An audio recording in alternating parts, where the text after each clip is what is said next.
This is my remote controlled plane that I've been building, and I used pretty cheap parts. Here's my 9-gram servos, and I cut out my own servo arms. Sorry, I used paper clips for the push rods and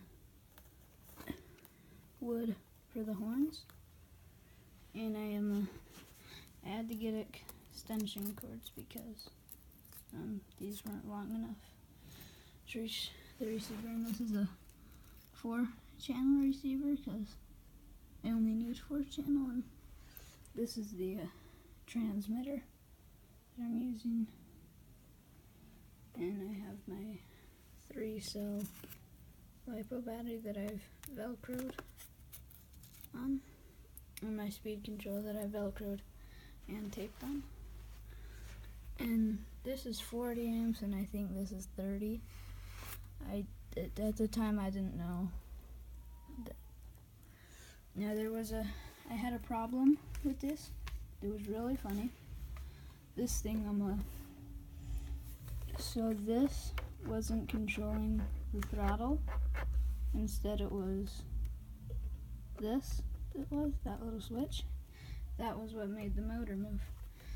So we took it to a hobby store, and they were able to open it up, and there was a problem with the soldering in it.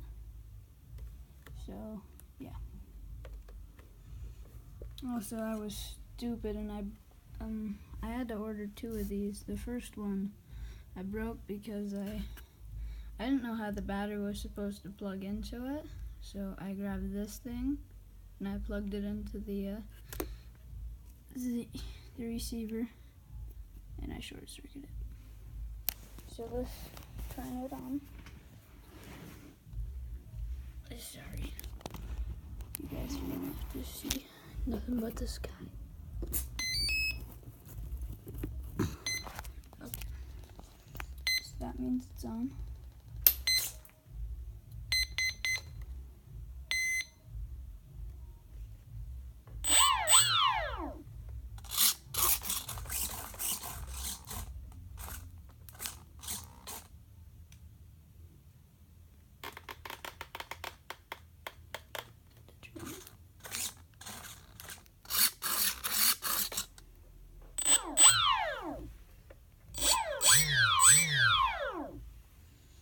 And that's it. And this stuff, it's insulation foam that you can get from Home Depot.